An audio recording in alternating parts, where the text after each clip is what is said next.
마스크 없이 일상을 지내온 것이 언젠가 기억조차 가물가물합니다. 방역을 위해 또 건강을 위해 우리는 마스크를 열심히 쓰고 있습니다. 이 마스크의 역할에 대해서 곰곰이 생각해 보면 마스크는 비말 차단과 방어의 비율이 중요합니다.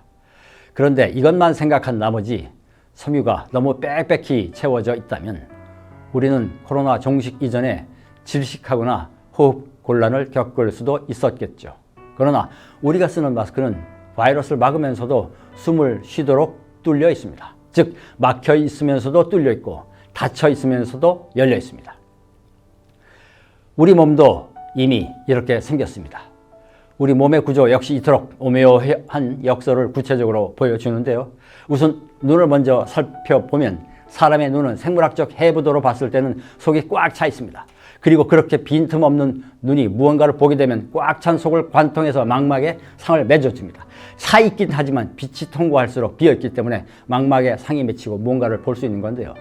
만일 빈틈없이 꽉 차 있기만 하다면 눈은 망막에 상을 맺을 수 없고 우리는 아무것도 보지 못할 것입니다. 꽉 차 있으면서도 비어 있습니다. 눈이야말로 텅 빈 충만을 우리에게 몸으로 가르쳐주는 탁월한 기관이 아닐까요? 입속의 혀도 마찬가지입니다. 입을 다물고 있으면 입은 혀로 꽉 차 있습니다. 그러나 우리는 입속을 혀가 채우고 있다고 느끼지도 않습니다. 음식을 먹을 때를 떠올려 볼까요? 입안을 채우고 있던 이 혀와 치아가 음식을 씹을 때에는 전혀 걸리적거리지 않습니다. 만약 그걸 감지한다면 음식물이 입에 들어가는 순간 불편함이 느껴져서 먹는 것이 매우 어려울 것입니다. 있는데 없습니다. 채워져 있는데 비어 있습니다. 엄연히 있는데도 없는 것 같은 쓰임새 덕분에 채워져 있는데도 비어 있음 덕분에 우리는 음식을 먹고 몸을 채워갑니다. 그리고는 또 비워냅니다. 참으로 절묘하죠. 그렇다면 우리의 몸이 가르쳐 주는 것은 과연 무엇일까요? 일찍이 노자는 도덕경에서 이렇게 말했습니다.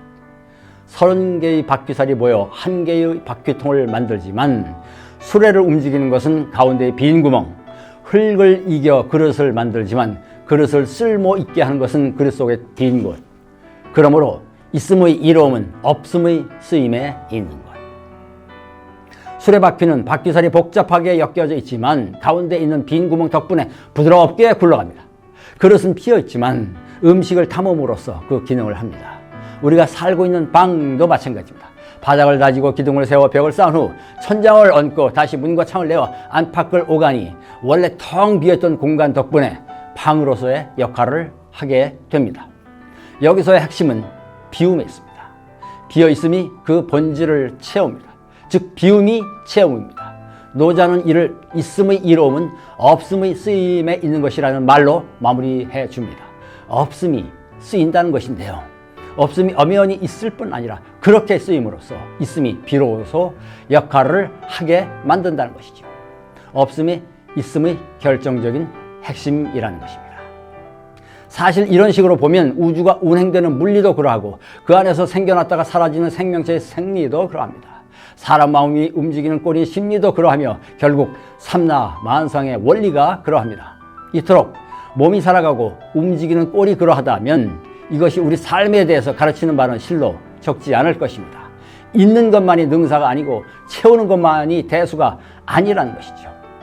우리 몸을 보고도 선뜻 동의하기가 어렵다면 반대로 가정해보는 것도 하나의 방법이 될 텐데요. 만일 오로지 있기만 해서 더 있으려 하고 채우기만 해서 넘치도록 채워나간다면 우리가 살고 있는 지구는 어떻게 되었을까요?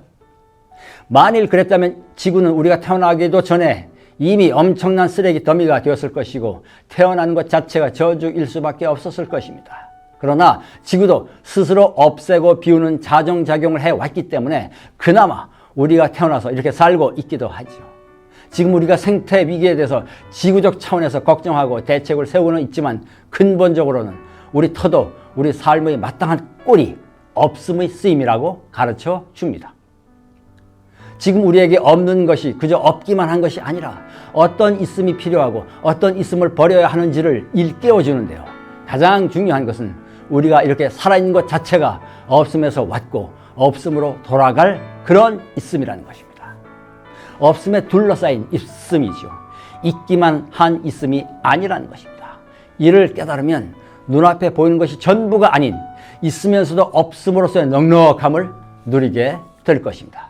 즉 없음이야말로 우리를 일깨워주는 지혜이겠지요. 감사합니다.